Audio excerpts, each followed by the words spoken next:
الحمد لله رب العالمين والصلاة والسلام على رسولنا الأمين ونبينا محمد وعلى آله وصحبه ومن سار على نهجه بإحسان إلى يوم الدين سبحانك لا علم لنا إلا ما علمتنا إنك أنت العليم الحكيم. கண்ணியத்துக்குரிய பெரியோர்களே, சகோதரர்களே, அஸ்ஸலாமு அலைக்கும் வரஹ்மத்துல்லாஹி வபரகாத்துஹு. அல்லாஹ் சுப்ஹானஹு வ தஆலாவுடைய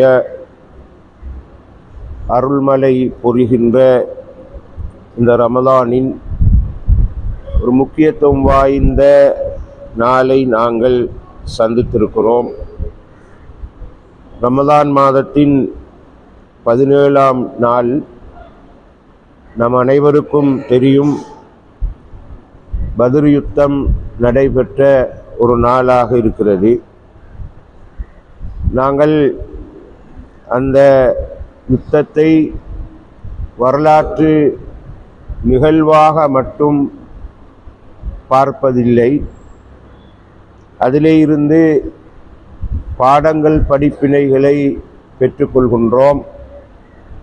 அல்லாஹு தஆலா குர்ஆனிலே வரலாற்று குறிப்புகளை சொல்லுவது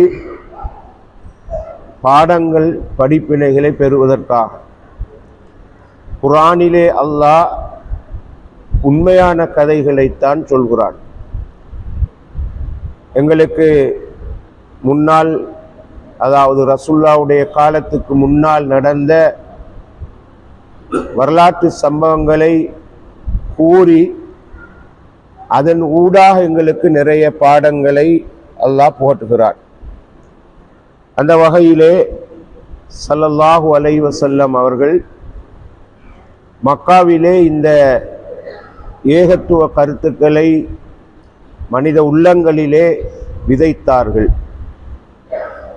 அந்த கொள்கையின் அடிப்படையிலே அதை ஒரு நிலத்திலே ஸ்தாபிப்பதற்காக அடுத்த கட்ட முயற்சியை எடுத்தார்கள்.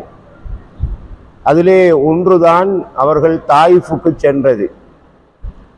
அதற்கு முன்னால் சஹாபாக்களை அபிசீனியாவுக்கு, இன்றைய எத்தியோப்பியாவுக்கு அனுப்பி வைத்தார்கள். அது ஒரு சஹாபாக்களுக்கு ஏற்பட்ட ஒரு நெருக்குவாரத்தின் காரணமாக நிர்பந்தமாக அங்கு அனுப்பப்பட்டார்கள்.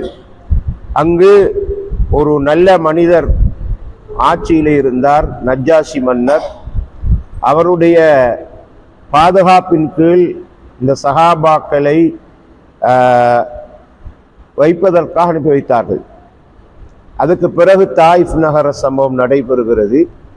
இவையெல்லாம் எதை குறிக்கிறது என்று சொன்னால், ஒரு ரசூலுடைய வாழ்க்கையில் நடந்த திடீர் சம்பவங்கள், ஒரு எதேச்சையாக நடந்த சம்பவங்கள் என்று இல்லை. இது வஹி இறங்கி கொண்டிருந்த காலத்தில் நடந்த நிகழ்வுகள். அப்படி என்றால் அல்லாஹுடைய நேரடி கண்காணிப்பில் எல்லாமே நடக்குது.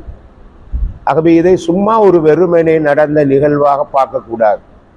அப்ப இதுக்கு பின்புலத்தில் என்ன இருக்குது என்றால், இந்த மனிதர்களுடைய உள்ளத்திலே அல்லாஹு தஆலா விதைத்த இந்த ஏகத்துவ கருத்தை, இந்த தீனுல் இஸ்லாத்தை ஒரு நிலத்திலே ஸ்தாபிப்பதற்கான ஒரு ஏற்பாட்டை தான் அல்லாஹ் செய்தான்.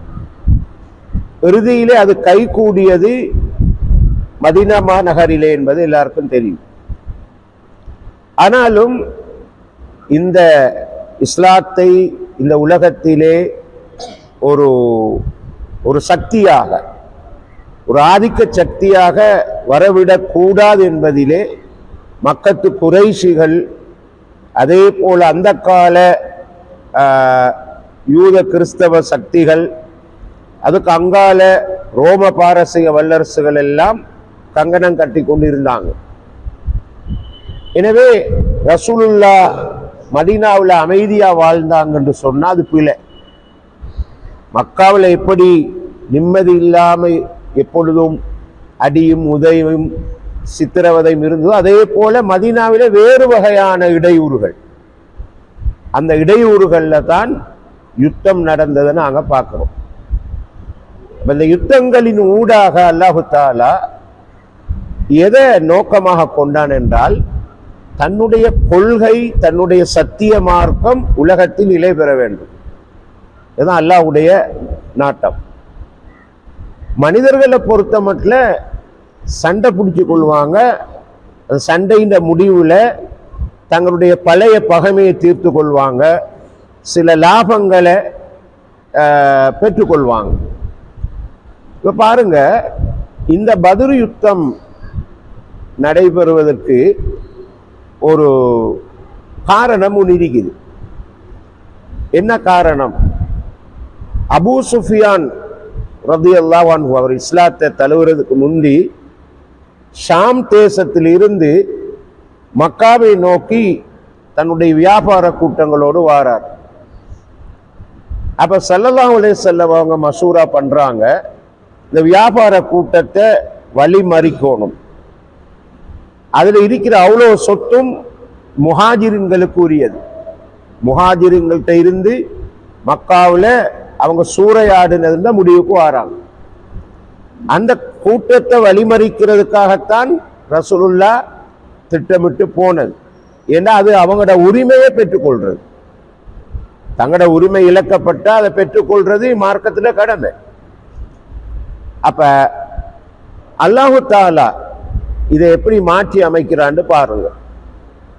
அப்ப இவரு அங்கேருந்து புறப்படுறாரு. முஹம்மதும் அவருடைய தோழர்களும் தன்னை தாக்க வருவதாக அபூ சுஃபியானுக்கு செய்தி கிடைச்சா, அவர் தன்னுடைய பயணப்பாதையை வேறு விதமாக மாற்றிக்கொண்டு மக்காவுக்கு போறார். அவர் தகவல் அனுப்புறாரு மக்காவுக்கு, நீங்க யாரும் திரும்பங்க வராதீங்க, நான் தப்பிச்சு வந்துட்டேன். ஆனால் அங்கிருந்த அபூ ஜஹல் போன்றவர்கள் அகங்காரத்தோட ஆணவத்தோட, இன்றைக்கு எப்படி அமெரிக்க ஜனாதிபதி ட்ரம்ப்ட ஒரு பிடிவாதம் வைராக்கிய போக்கு இருக்குதோ, அதே மாதிரி நான் அவரை சந்திக்கணும், அவரோட யுத்தம் செய்யணும், அவரை கொல்லணும்னு சொல்லி அகங்காரத்தோட தான் அவங்க வந்தார். இதை சூரத்துல் அன்ஃபால்ல அல்லாஹு தஆலா சொல்றான். அவர்கள் தங்களுடைய வீடுகளில் இருந்து பெருமையின் காரணமாகவும் முகஸ்துதியின் காரணமாகவும் அல்லாஹ்வுடைய பாதையை விட்டு மனிதர்களை தடுப்பதற்காக வீட்டிலிருந்து புறப்பட்டு வந்தார்கள் என்று குர்ஆன் சொல்லும்.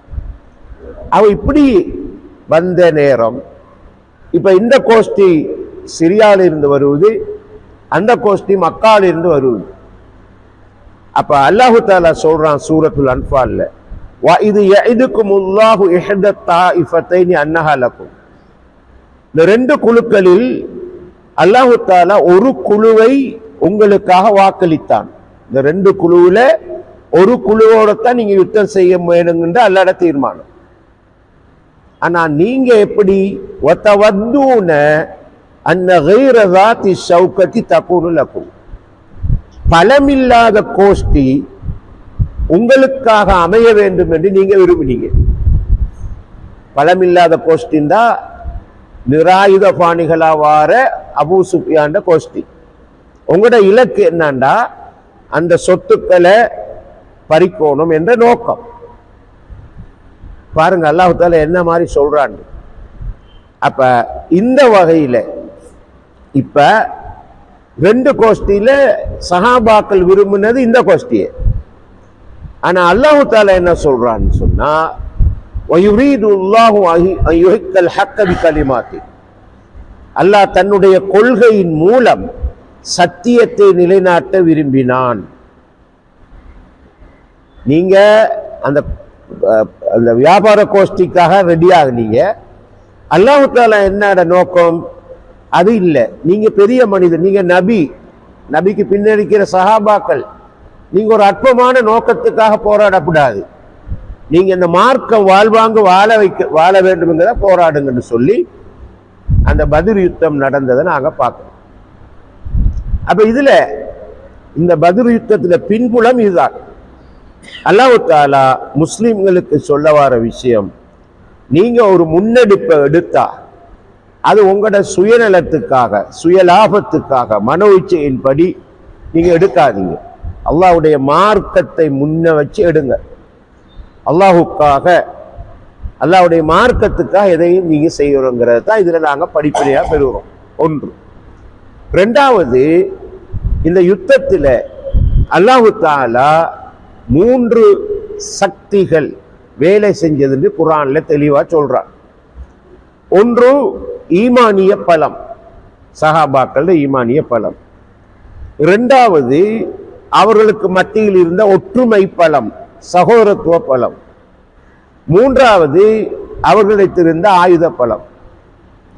இப்ப இது எல்லாரும் திரும்ப திரும்ப பேசுற விஷயம். சஹாபாக்களுக்கு மத்தியில இந்த 3 பலமும் இருந்தது. ஆனா 3வது பலம் எதிரிகளோடு ஒப்பிடுற நேரம் மிக குறைந்த அளவுல தான் இருந்தது. உடைந்த வாட்கள், எல்லாருமே ஏறி போகக்கூடிய அளவுக்கு வாகன வசதி இல்லை, ஒரு சில ஒட்டகங்கள், கொஞ்சம் குதிரை, இப்படித்தான். ஆனா இந்த 2 விஷயத்திலும் சஹாபாக்கள் டாப் லெவல்ல இருந்தாங்க. அது என்னது? ஈமானிய பலம். ஒரு வானுலகத்திலிருந்து அல்லாஹுடைய படை மலக்குகள் இறங்குறாங்கன்னு சொன்னா இந்த சஹாபாக்களுடைய ஈமானிய பலம் எப்படி இருந்திருக்கும் நினைச்சு பாருங்க. அல்லாஹ் தஆலா சொல்றான், இது தஸ்தகீசூன ரப்பக்கும், அந்த பத்ர் களத்திலே உங்களுடைய ரப்பிடத்தில் நீங்கள் உதவி தேடினீர்கள். சரி, ரசூலுல்லாஹ் எல்லாரையும் ஒழுங்குபடுத்தினாங்க. ஒவ்வொரு ஆளையும் ஒரு இடத்துல நிப்பாட்டி அணிவகுத்தில் வச்சுட்டு ரசூலுல்லாஹ்வுக்காண்டி ஒரு கூடாரம் அமைக்கப்பட்டது. அது வேகமாக ஓடக்கூடிய ஒரு குதிரை ரெடி பண்ணி வச்சாங்க சஹாபாக்கள். ஒரு தலைமைத்துவத்தை பாதுகாக்கிற விஷயத்துல சஹாபாக்கள் எப்படி இருந்தாங்கன்னு பாருங்க. என்னத்துக்கு குதிரை? தச்சேல யுத்தத்துல நிலைமை வித்தியாசமா அமைஞ்சா யார சூழல்ல அந்த குதிரையில ஏறுங்க, உங்களை பாதுகாப்பா அதை கொண்டு போய் விட்டுரும். அந்த அளவுக்கு படுவேகமா போகும். கூடாரம் ரசூல்லாக்கு அதுல ஈப்பாங்க. ரசூல்லா அந்த யுத்த நடவடிக்கையில் அவதானிச்சு கண்டிப்பாங்க. இதெல்லாம் செஞ்சாங்க ரசூல்லா. எதையுமே வானாண்டு சொல்ல இல்லை. சஹாபாக்கள் விருப்பத்துக்கு விட்டாங்க. அன்சாரின்கள் முஹாஜிரின்களுக்கு தனித்தனி கொடியை கொடுத்தாங்க. பிரதம தளபதியா ரசூல்லா இருந்தாங்க. அப்ப பிரச்சனை வரையில, பிரவேசவாதம் வர இல்லை. சரி, அவங்களுக்குள்ள கண்ணியத்தை கொடுத்து எல்லாம் செஞ்சுட்டு தான் கடைசியில சுஜூதுல கடந்தாங்க ரசூல். இந்த கோஷ்டி, இந்த குழு இல்லாமல் ஆக்கப்பட்டா இந்த உலகத்துல வணங்குறதுக்கு யாரும் இருக்க மாட்டாங்க. யார் ரசூலல்லாஹ், யா அல்லாஹ்னு துஆ கேட்டாங்க. அப்ப அல்லாஹ் தஆலா இதைத்தான் சொல்றான், நீங்க உதவி தேடினீங்க. இது தஸ்தகீதுன ரப்பக்கும் ஃபஸ்தஜாப லக்கும், உடனே அல்லாஹ் அதை அங்கீகரித்தான். எப்படி அங்கீகரிக்கிறான்? அன்னி முமித்துக்கும் பி அல்ஃபி மினல் மலாயிகத்தி முர்திஃபீன், அணி அணியாக இறங்கக்கூடிய 1000 மலக்குகளை கொண்டு நான் உங்களை பலப்படுத்துவேன் என்று மலக்குகள் இறங்குறாங்க. ரசூலுல்லாஹ் சொல்றாங்க, அபூபக்கரே உங்களுக்கு நல்வாழ்த்துக்கள். இந்த மேட்டு நிலத்திலே ஜிப்ரீல் குதிரையின் மீது ஏறி நின்று யுத்தம் செய்கிறார். நான் அதை பார்க்கிறேன், உங்களுக்கு தெரியாது. சில சஹாபாக்கள் சொல்வாங்க, நாங்க எதிரியை வெட்டுவோம், இந்த வாள் அந்த எதிரியோட கழுத்துல படுறதுக்கு இடையில அவன் கீழே விழுந்துருவான். அது யார் செஞ்சது? மலக்குகள். அல்லாஹ்வே சொன்னான், நீங்க மட்டும் இல்ல இந்த களத்துல, நானும் இறங்கிக்கிறேன். அல்லாஹ் சொல்றான். அல்லாஹ் சொல்றான், நீங்க எப்படி, நீங்க மூமின்களோடு இருங்க மலக்குகளே. சரி, நான் என்ன செய்வேன்?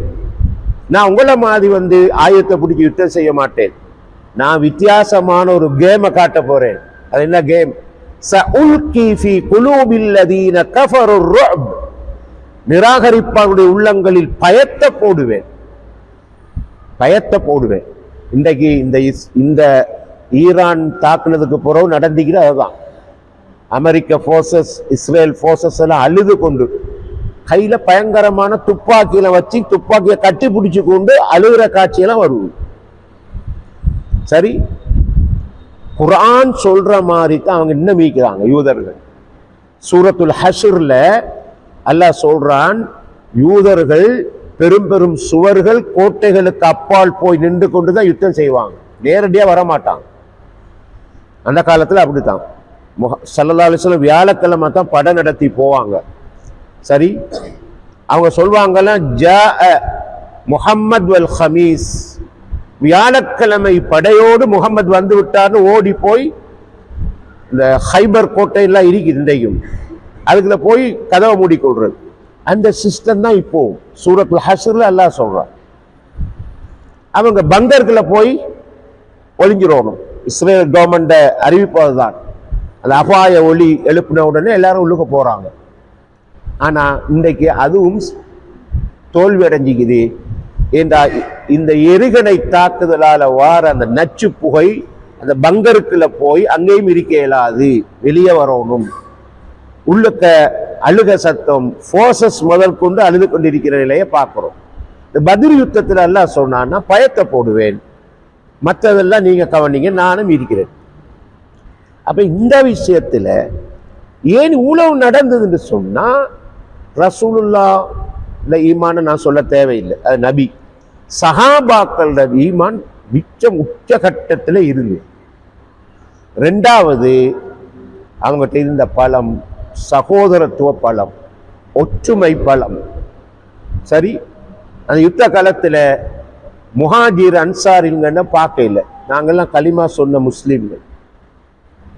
யுத்தத்துக்கு முன்னுக்க ரசூல்லா மசூரா பண்ற நேரம் முஹாஜிரிங்களை பார்த்து பேசிக்கிட்டீங்கிறாங்க.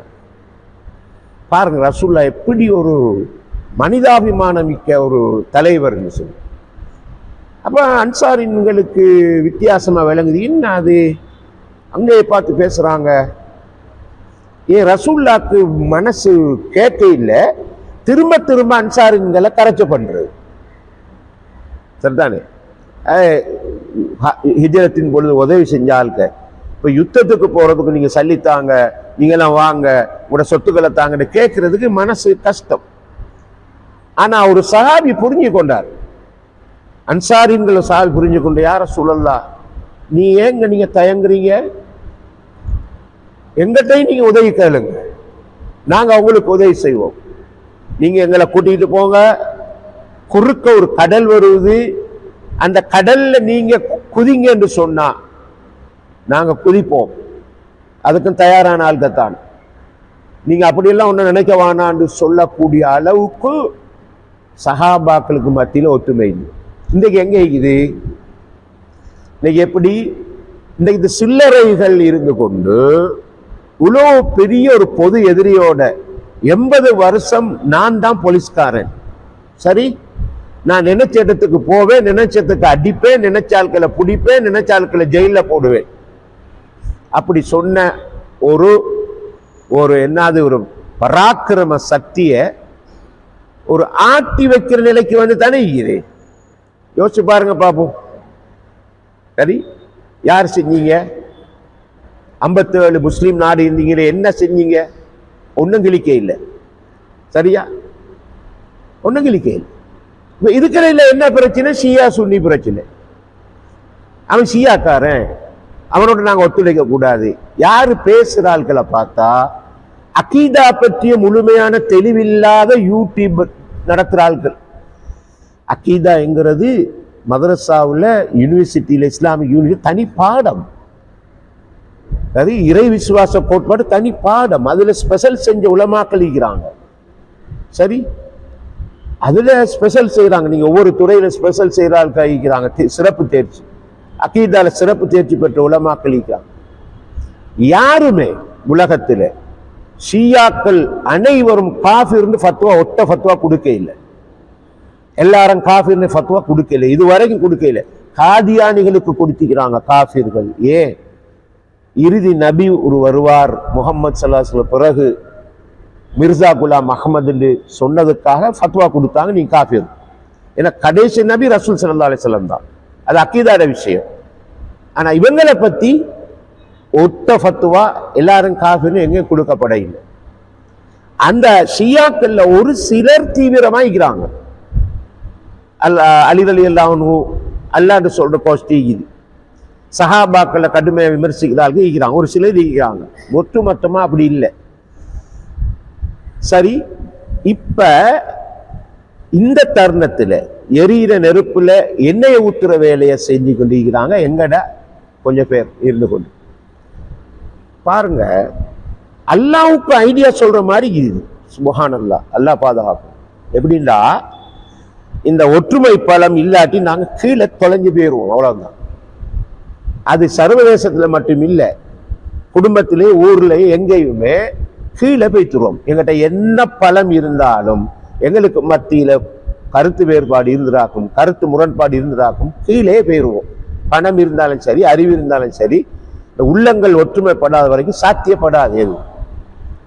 இப்ப பாருங்க, அல்லாஹு தாலா எங்களுக்கு நல்ல பாடம் ஒன்று சொல்லித்தார. சூரத்து ரூம் ஒரு அத்தியாயம், நீ மொழிபெயர்ப்ப பாருங்க. ரோம பேரரசு என்ற ஒரு தலைப்புல சூறா இருக்கு.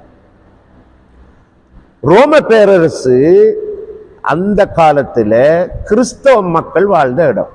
இன்றைய வத்திக்கான், இத்தாலி. இந்த இத்தாலி தான் இந்த ரோம பேரரசு. அவங்க கிறிஸ்தவ மக்கள். பாரசீகம், ஈரான் அந்த காலத்தில் நெருப்பு வணங்கின ஆட்கள். இப்பதானே அவங்க அல்லாஹ் ஈமான் கொண்டு, இப்ப முந்தி நெருப்பு வணங்கிகள், மஜூசி. இதை நீங்க வச்சுக்களுங்க. இப்ப அல்லாஹ் சொல்றான் சூரத்து ரூம்ல, ஒலிபத்திர் ரோம், ரோமாபுரி தோற்கடிக்கப்பட்டு விட்டது. இந்த கதை ஏன் சொல்லணும்? அல்ல, தேவையில்லாத வேலை தான். ரோமர்கள் யாரு? முஸ்லிம்களா? கிறிஸ்தவர்கள். யார் கிறிஸ்தவர்கள்? ஈசா அலைஹிஸ்ஸலாம் கர்த்தர். கர்த்தர் என்று சொன்னா இறைவன். ஈசா அலைஹிஸ்ஸலாம் அந்த கர்த்தரின் மகன், இறைவனின் மகன். ஈசா அலைஹிஸ்ஸலாம் பரிசுத்த ஆவி என்று சொல்ற கோஷ்டி இன்றைக்கும் தான். மகன், பிதா, மகன், பரிசுத்த ஆவி. பிதா என்று சொன்னா இறைவன், மகன்டா இறைவன் மகன். குர்ஆன்ல தெளிவா எல்லாம் சொல்றான். பரிசுத்த ஆவினா அவர் தான் ஜிப்ரீல். திருத்துவ கொள்கை கண்டில் இருக்கிற ட்ரினிட்டி காலேஜின்னு சொல்லி, அவர் ஒன்றும் தான் மூன்றும் தான். எங்களுக்கே கஷ்டம் விளங்கமாகிறது. ஈசா ஒன்றும் தான் மூன்றும் தான் எப்படி விளங்குறது? இப்படியான ஆட்கள் தான் கிறிஸ்தவ மக்கள். இந்த மக்களை பத்தி தான் அல்லாஹ் சொல்றான், ரோமாபுரி தோற்கடிக்கப்பட்டு விட்டது. யாரால தோற்கடிக்கப்பட்டது? பாரசீகர்களால. அந்த சொல் குர்ஆன்ல வரையில, அந்த சொல்லே சொல்ல அல்லாஹ். யாரு? நெருப்பு வணங்கிகள் இவர்களை தோற்கடித்தாலும் சொல்ல இல்லை. இன்னும் சில வருடங்களில், அல்லாஹ் அடுத்த பக்கத்துல சொல்றான், அடுத்த வசனத்துல, இன்னும் சில வருடங்களில் இந்த ரோமாபுரி வெற்றி பெறும், மூமின்கள் சந்தோஷப்படுவார்கள். இது என்ன கதை? கிறிஸ்தவர்கள் வெற்றி பெற்ற முஸ்லிம்களுக்கு என்ன ஆகி? யாருக்கோ காய்ச்சல் வந்ததா, யாருக்கும் நெருகற்ற வரி இருக்காது. இது சொல்லணுமா? கிறிஸ்தவர்கள் வெற்றி பெற்றா அவங்க சந்தோஷம் கொண்டுவாங்க, வெடியை போடுவாங்க. நீங்க அப்ப சந்தோஷப்படுறீங்க? அப்படில சொல்லிக்கணும். மூமின்கள் சந்தோஷப்படுவார்கள். நீங்க வேண்டா மொழிபெயர்ப்ப பாருங்க, தர்ஜுமத்துல் குர்ஆனி. அப்ப என்ன கதை? யூதர்களும் கிறிஸ்தவர்களும் வேதம் கொடுக்கப்பட்டவர்கள். மூசா நபிக்கு தௌராத் கொடுக்கப்பட்டது, ஈசா அலைஹிஸ்ஸலாத்துக்கு இன்ஜீல் கொடுக்கப்பட்டது. சின்ன வயசுல இது பாடமாக்கி வச்சுக்கிறேன் நாம. வேதம் கொடுக்கப்பட்ட என்ற வகையிலே வேதம் கொடுக்கப்பட்ட எங்களுக்கு ஃபுர்கான், குர்ஆன் எல்லாரையும் ஒரு கோஷ்டியா சொல்றான்ல. அவங்களுக்கு எல்லாம் கசாமசா ஈக்குது. அல்லாவுக்கு தெரியாதா? அல்லாவுக்கு தெரியாதா? ஈசா அலைஹிஸ்ஸலாத்தை அல்லாஹ்வோட மகன் சொல்றது அல்லாவுக்கு தெரியாது? அந்த ரப்புக்கு, அந்த ரப்புல சொல்றான் அவங்க வெற்றி கொள்ளப்படுவாங்க, மூமின்கள் சந்தோஷப்படுவாங்க. யாரு? யூதர்கள் யாரு இணை வச்சாங்க? யூதர்கள்ல உசைர் என்ற ஒரு நபி வந்தார். கிறிஸ்தவர்களுக்கு ஈசா அலைஹிஸ்ஸலாம் வந்த மாதிரி உசைர், அந்த உசைர் அல்லாஹ்வோட மகன் யூதர்கள் சொன்னாங்க. இவங்க ஈசா அலைஹிஸ்ஸலாத்தை அல்லாஹ்வோட மகன் சொன்னாங்க. அப்ப அந்த காலத்திலேயே மூமின்கள் சந்தோஷப்படுவாங்க, கிறிஸ்தவர்கள் வெற்றி பெற்றான்னு சொல்றான். அவங்கள விட இலக்க ஜாதியா இந்த ஈரான் ஆள்க. இந்த அண்மையில வஃபாத்தான ஒரு ஆன்மீக தலைவர் ஆயத்துல்லா காமினி அவர் எங்கேயாவது அல்லாஹ்க்கு மகனிக்குன்னு சொல்லிக்கிறாரா? அவரை ஸ்பீச்சை நாம கேட்டிக்கிறோமா? அல்லாஹ், ரசூல், குர்ஆன் அதான் பேசுறாரு. சரி, அவங்களுக்கு மத்தியில சில குழப்பமான குரூப் இருக்குதுங்கிறது உண்மை. அதுல எந்த கருத்து வேறுபாடும் இல்லை. அதில் நாங்கள் ஒத்து போக மாட்டோம். சகாபாக்களை யாரும் ஏசுல நாங்கள் ஒத்து அது போக மாட்டோம். ஆனால் சும்மா பொதுவாக ஒற்றுமை வேற்றுமை என்று பார்க்குற நேரம் கிறிஸ்தவ மக்களை போல இணை வைக்கிற அல்லது யூதர்களை போல இணை வைக்கிற ஒரு கோஷ்டி இல்லாதவங்க. இப்போ அல்லாஹ் தஆலாவை கிறிஸ்தவ மக்களோட மூமின்களை சேர்த்து வச்சு சந்தோஷப்படுவாங்க சொல்ற நேரம் இது ஏமாத்திரம்.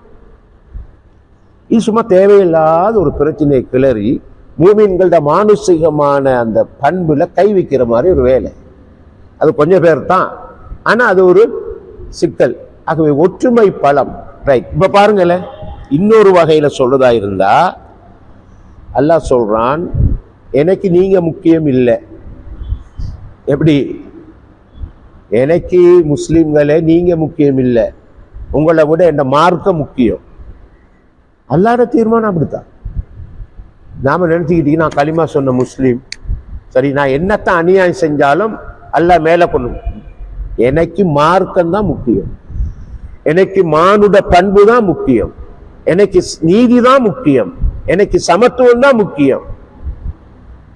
எனவே என்னோட மார்க்கத்துக்கு யார் உதவி செய்யறானோ அவர்களோட நான் இப்பேன்.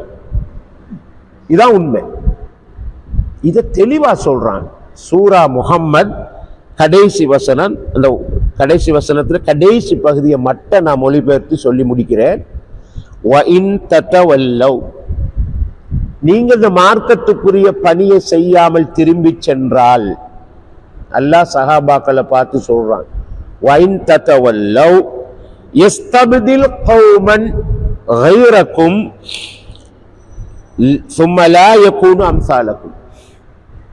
உங்களை விட இன்னொரு சமூகத்தை அல்லாஹ் மாற்றி அமைப்பான்.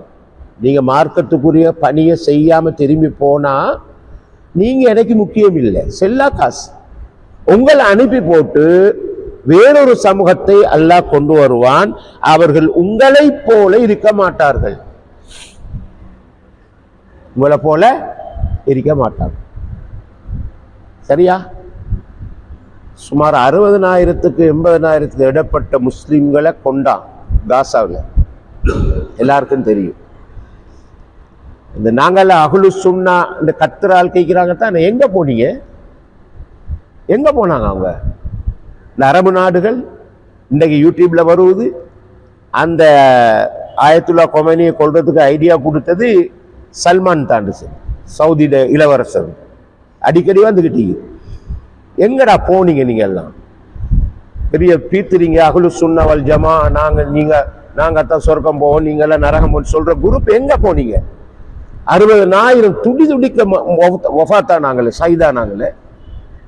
அந்த நேரம் பியர் போட்டோட நின்று யூதர்கள்லாம் குடிச்சு குடிச்சு சந்தோஷம் அடைஞ்சா. இன்றைக்கு 8,000 பேர் கொல்லப்பட்டிருக்கிறாங்க. சொல்ல மாட்டேங்குது கவர்மெண்ட். சரி, அவங்கள பார்த்து பியர் குடிச்சு சந்தோஷம் அடைஞ்சிங்க. இப்ப அதே நிலையை எல்லாம் தோற்றி வச்சுக்கிறான்.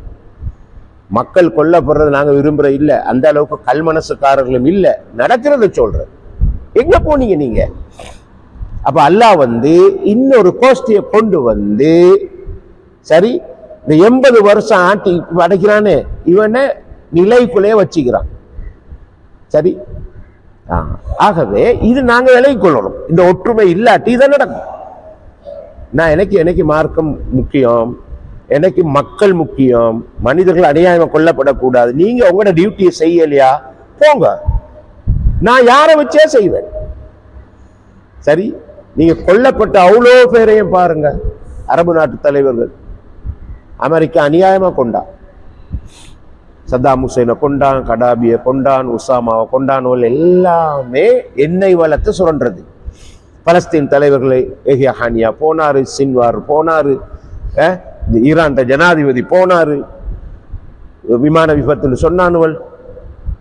கொண்டு கொண்டு கொண்டு கடைசியில் இவரையும் கொண்டு எப்ப தேன் கூட்ட கலைச்சாச்சு. இது நல்லா விலகி கொள்ளணும்னு சொன்னா 1976 ஈரான் புரட்சி ஃபில்ம் இருந்தா பாருங்க. பழைய படம் இருக்குமோ தெரியாது, நாங்க பார்த்துக்கிறோம். அல்லாஹும் மக்ஃபூர் லஹு வர்ஹம்ஹு டாக்டர் இலியாஸ் எங்களுக்கு சின்ன பிள்ளையில போட்டு காட்டினார். நாங்கெல்லாம் சின்ன ஆட்கள், வஃபாத் ஆகிட்டார். அவர் இருந்தால் இந்த விளக்கங்களை சொல்லுவார். சரி, நான் சொல்ல வரையில நாம எல்லாம் ஷியா அக்கீதா ஆட்கள் இல்லை. நாங்க அப்படி பயங்கரமான ஆட்கள் சும்மா இல்லை. சரி, அவங்களோட மத கொள்கைப்படி அதையும் நாங்க சரிகாண இல்லை. நாங்க அதை சரிகாண இல்லை. முஹர்ரம் 10ஆம் நாள் பாகிஸ்தானில் நாங்க பார்த்திக்கிறோம். அவங்க ஒரு ஊர்வலம் போவாங்க. ஹுசைன் ரலியல்லாஹு கொல்லப்பட்டதை ஞாபகப்படுத்தி பிளேடு கத்தி அதை வெட்டி வெட்டி ரத்தம் வடியும். அப்படித்தான் சொல்றோம், யா அலி யா ஹுசைன் கத்திக்கிட்டு போவாங்க. அதை நான் பாராட்டியோ அதை உற்சாகமூட்டி பேச இல்லை. அவங்களோட இதுகளை சொல்றேன். ஷா மன்னரை துரத்தி அடிச்சான் 1976ஆம் ஆண்டு. போர்சஸை போட்டு வெடிவிக்கிறான். வெடிவிக்க வெடிவிக்க வெடிவிக்க ஜனங்க போகுது அந்த துப்பாக்கி குழல்களுக்கு முன்னால.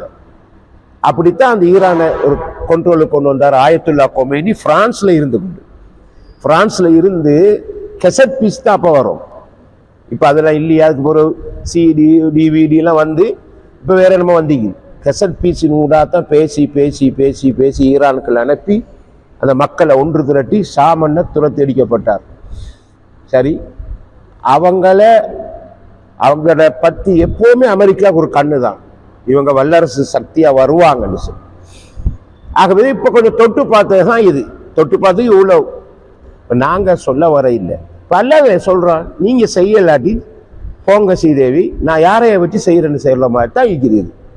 ஆகவே இந்த ஒற்றுமை பலம் மிக முக்கியமானது. அது சர்வதேசத்துல மட்டும் இல்லை, எங்கட எல்லா விஷயத்திலும். ஒரு குடும்பத்துல கூட வாப்பா ஒரு போக்கு, உம்மா ஒரு போக்கு, மகன் ஒரு போக்குன்னு எப்படி குடும்பத்தை நடத்துறது? அவங்களுக்கு மத்தியில ஒரு போக்கு இல்லாட்டி, ஒரு பள்ளியில, ஒரு ஸ்கூல்ல, ஒரு விளையாட்டு நிறுவனத்துல, ஒரு சமூக நிறுவனத்துல நிர்வாகிகளில் குழப்பம் உண்டா? அது எலும்பு அது மேல அல்லாஹ் சொல்றான்.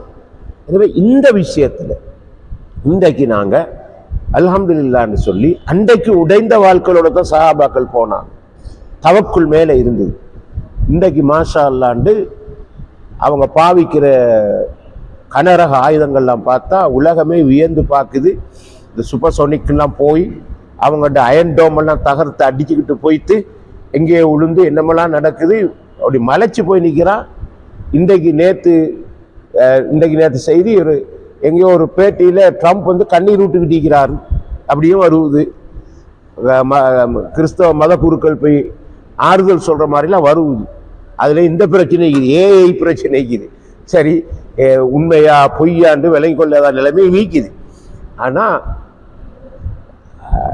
நேற்று ஒரு செய்தியை பார்க்கிறேன், மக்கு கூட்டம்னு சொல்லல. அது ஈரான் இருக்கிறாங்க இல்லையா, அந்த பெரிய உயர்படத்தில் இருக்கிற அவ்வளோ பேரும் படிச்சாங்க.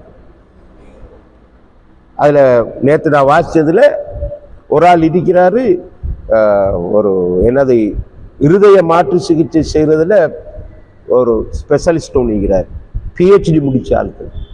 அவங்களோட அந்த என்னது கவர்மெண்ட் உயர்படத்தில் இருக்கிறார்கள் படிச்ச ஆட்கள். சரி, அவங்ககிட்ட அணு சக்தி இருக்குது, யுரேனியம் இது இருக்குது, எல்லாமே. அல்லாஹ் சொன்ன மாதிரி இந்த 3 சக்தி அவங்க டெய்லி. எனவே அல்லாஹ் தஆலா வித்தியாசமான ஒரு அமைப்புல ஒரு சார்பான ஒரு காத்தை வீச செஞ்சுக்கிறான். எனவே இன்றைய நாங்க 17ஆம் நாள் நாங்க வீரவசனம் பேசணும்னு சொல்ல வரையில்லை, அல்லது போன்ல வர காட்சிகளை கொண்டு உள்ளூர சந்தோஷம் அடைஞ்சி சரி ஒரு போலியான உணர்வுகளை வெளிப்படுத்தாம இதுல இருந்து நாங்க என்ன பயன்பெறணும்? சரி, எங்கட ஒற்றுமை பிடிக்குது, எங்கட ஈமானை பிடிக்குது, சரி, எங்கட திறமைகள் திறன்கள் எப்படிக்குது, எங்கட அறிவு எப்படிக்குது, எங்கட பிள்ளைகளை நாங்க எப்படி வளர்க்கிறோம், சரி, எங்கட பிள்ளைகளுக்கு ஈமானை எப்படி நாங்க வளர்த்திக்கிறோம், எங்கட பிள்ளைகளுக்கு மத்தியில் உள்ள சகோதரத்துவம் பாசம் எல்லாம் எப்படி இருக்குது.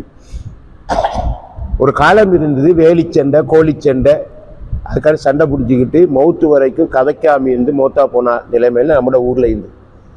அப்படி ஒரு நிலைமையை எங்கட இந்த ஜெனரேஷன்ல நாங்க தொடர செய்யக்கூடாது. சரி, அவங்களுக்கு மத்தியில குடும்ப பிணைப்பை ஏற்படுத்தணும். இப்ப இருக்கிற இளைஞர்களுக்கு சாச்சாட குடும்பம்னா தெரிய மாட்டேங்குது, பெரியப்பாட குடும்பம்னா தெரிய மாட்டேங்குது, மாமியிட குடும்பம்னா தெரிய மாட்டேங்குது. சரி, ஒரு கல்யாண வீட்டுல கலரி பழத்திற்கு ஆள்கை இல்லை, மையத்தை தூக்குறதுக்கு ஆள்கை இல்லை. இதெல்லாம் நாம யோசிக்கணும். நாங்க புதுசு அந்த அவங்ககிட்ட இதெல்லாம் உண்டாக்கணும். நீங்கள் வாப்பா, இது குடும்பம், இது வாப்பாட குடும்பம்டாப்பா, இது உம்மாட குடும்பம், சரியா, இதை விட்டுட்டு நீ போயிடாரு, கடைசியில் அவங்க தான் உனக்கு வந்து நிற்பாங்க. இந்த மாதிரி விஷயத்துல இருந்து எல்லாத்தையும் கட்டி எழுப்ப வேண்டிய தேவைப்பாடு இன்றைக்கு. இது ஏன் சொல்றேன்னு சொன்னா, இன்றைய ஜெனரேஷன் வந்து அவங்களோட உறவெல்லாம் ஒற்றுமையெல்லாம் கருவிகளோட தான் இருக்கு. சரி, போனோடையும் லேப்டாப்போடையும் தான் இருக்குது. இந்த இரத்த உறவுகளோடு உள்ள உறவு நல்லாவே குறைஞ்சிட்டு கவலைக்குரிய விஷயமா இருக்கு. அந்த ஒரு இளைஞனுடைய குடும்பத்தினுடைய அங்கத்தவரை அந்த குடும்பத்தோடு சம்பந்தம் இல்லாதவரால் அவருக்கு விளங்கப்படுத்த வேண்டி நீ இது நான் பயான கொஞ்சம் அழகா செய்யணுங்கிறதுக்காக சொல்லல. நீங்க வேண்டா பாருங்க, உங்களுக்கு தெரிஞ்சுக்கணும். தம்பி உன்னோட இவர் அப்படியான்னு கேட்கிறாரு. யாரு? இந்த விளங்கப்படுத்துறதுக்கும் அந்த பொடியண்ட குடும்பத்துக்கும் எந்த சம்பந்தமும் இல்லை. ஆக இது என்ன ஒற்றுமை? ஒற்றுமை ஊர்ல உருவாக்கத்துக்கு முந்தி குடும்பத்துல உருவாக்கும். ஆக இப்படி அதே மாதிரி பிள்ளைகளை இன்றைய கால சூழலுக்கு ஏற்ப புத்தாக்க சிந்தனையோட சரியான தொழில்நுட்ப துறையில வளர்க்கிறது, அறிவை கொடுக்கிறது எல்லாம் எங்களோட கடமை. ஆகவே இந்த நாள்ல நாங்க அப்படியான ஒரு விஷயத்துக்காக எங்களோட சிந்தனையில கொஞ்சம் நாங்க மாற்றி அமைக்க வேண்டி இருக்குது. அல்லாவே சொல்லித்தான், நாங்க எப்போதும் உங்களை ஒரு பலவீனமான நிலை வைக்க மாட்டோம். தில்கல் ஐயாமு நுதாவிலுஹா பைனன்னாஸ், இந்த காலங்களை மனிதர்களுக்கு மத்தியில மாறி மாறி வர செய்வோம். அந்த மாதிரி நிலையத்தான் இன்றைக்கு உருவாக்கிக்கிறான். இது எங்களுக்கு ஒரு சந்தோஷமான ஒரு நிகழ்ச்சியை, ஒரு காட்சி அல்ல தாரான். ஆனா அந்த சந்தோஷமான அந்த காட்சி வெறும் உணர்ச்சிகளை கொப்பளிக்கிறதா இருக்கக்கூடாது. அதுல இருந்து நாங்க எங்கட நாட்டை வச்சு, எங்கட ஊரை வச்சு, எங்கட மகளா வச்சு நாங்க பலம் பெறணும் என்ற விஷயத்தை தான் இன்றைய இந்த ஹதீஸ் விளக்க மஜ்லிஸிலே உங்களுக்கு முன்வைத்தேன். சுப்ஹானக்கல்லாஹு வ பிஹம்திக அஷ்ஹது அல்லா இலாஹ இல்லா அன்த அஸ்தக்ஃபிருக வ அத்தூபு இலைக்.